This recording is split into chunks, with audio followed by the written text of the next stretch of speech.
Sudah saya sebutkan dalil-dalilnya, tak juga percaya, saya tak bisa menjawab. Habis sudah. Saya cuma bisa minta nama lengkap supaya nanti kalau mati saya kirim. Kalau tak sampai, cepat-cepat kasih kabar. Assalamualaikum warahmatullahi wabarakatuh. Selamat datang di channel yang inspiratif dan informatif, menyajikan data dan fakta dengan menyandarkan Al-Quran dan Sunnah sebagai tolak ukur kebenaran secara kritis, adil dan mencerahkan dalam gelar syariah.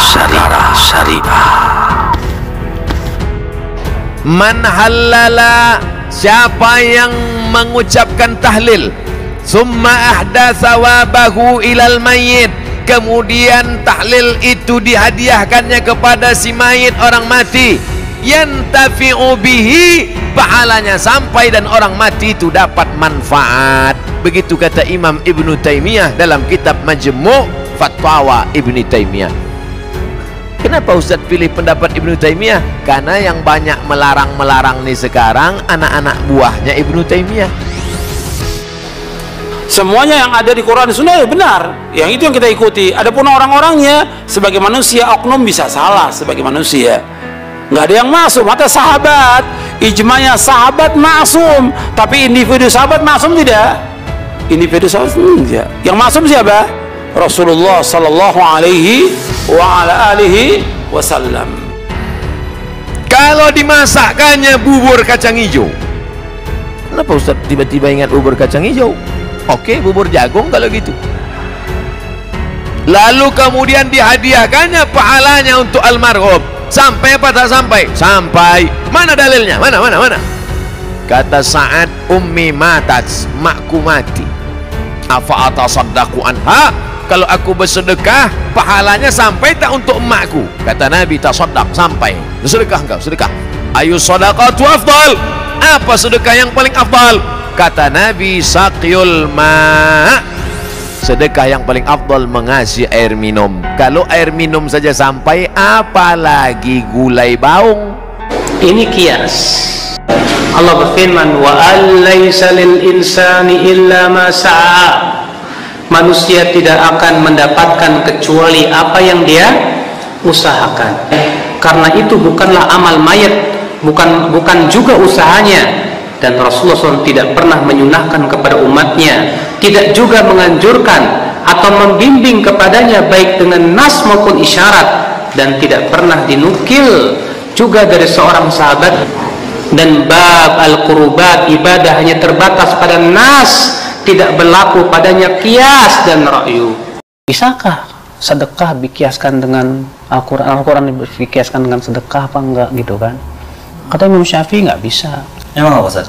Kenapa? Karena kalau kias itu benar, yang pertama kali memahaminya Rasulullah, para sahabat. Ketika Rasulullah meninggal dunia, nggak pernah para sahabat yasinan atau kirim-kirim Al-Fatihah.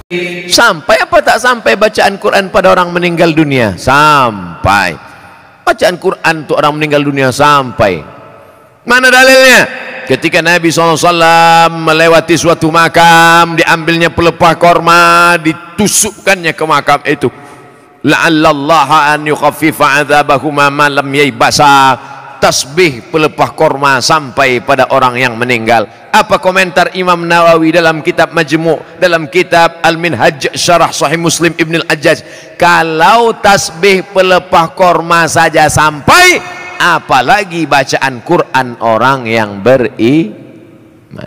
Karena pendalilannya kurang tepat. Nabi SAW waktu menancapkan pelepah korma, Nabi hanya melakukannya sekali. Dan tidak ditiru oleh para sahabat. Kemudian Nabi tahu dua-duanya sedang diazab, ya. Jadi kalau kita datang terus kita tancap pelepah korma, seakan-akan kita dituduh orang ini sedang diazab, ya. Kita nggak tahu diazab atau tidak.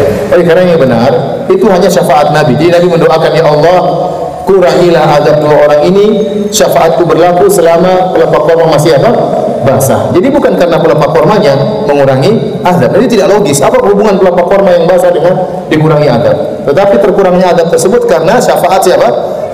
Nabi SAW. Nanti ini ada orang sudah nggak usah pelepah korma, tanam korma di kuburan, biar basah terus. Buka kitab Ar-Ruh, punya Imam Ibnu Qayyim Al-Jauziyah, murid Imam Ibnu Taimiyah, punya murid namanya Ibnu Qayyim Al-Jauziyah, punya kitab namanya Ar-Ruh. Diriwayatkan sampai kepada Imam Ahmad bin Ambal lewat di suatu makam, ada orang membaca Al-Quran, Imam Ahmad bin Ambal melarang, tapi orang itu menyebutkan riwayat hadis, ternyata perawinya thiqah, bahwa Nabi punya sahabat namanya Abdullah bin Umar, anak Umar bin Khattab, berpesan, kalau aku mati nanti bacakan di atas kuburku pada bagian kepalaku pangkal Al-Baqarah, pada bagian kakiku ujung Al-Baqarah. Sebetulnya ini masalah perselisihan ulama, karena riwayat-riwayat yang menyebutkan tentang sampainya bacaan Al-Quran kepada mayat itu tidak ada yang sahih menurut Imam Syafi'i. Ibnu Hajar menghasankan. Kita harus tinjau ulang penghasanan Ibnu Hajar ini. Kenapa? Karena di dalam sanadnya ada seorang perawi yang bernama Abdurrahman bin Al-Ala bin Al-Lajlaj. Dia perawi yang majhul. Majhul itu apa sih? Yaitu seorang perawi yang tidak ada yang meriwayatkan dari kecuali satu orang aja. Dan dia memang seperti itu keadaannya. Maka dari itulah, ya, karena perawi ini majhul, tidak bisa dijadikan hujah.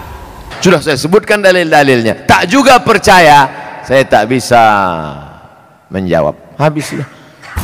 Di awal tadi sudah sebutkan bahwa menurut Imam Syafi'i, mazhab Imam Syafi'i, bahwa hadis-hadis yang menyebutkan tentang seperti itu tidak ada yang sahih. Jadi kewajiban kita adalah melihat mana yang paling kuat dalilnya.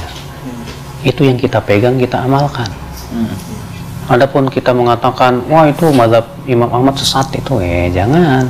Imam Ahmad sudah berijtihad, Imam Abu Hanifah sudah berijtihad, tapi kita berusaha untuk mengamalkan yang kita lihat mana yang paling kuat dalilnya. Para ulama berselisih itu tentang masalah menghadiahkan bacaan Al-Quran. Lihat deh dalil-dalilnya, jangan kita ngelihat pendapat ulama doang.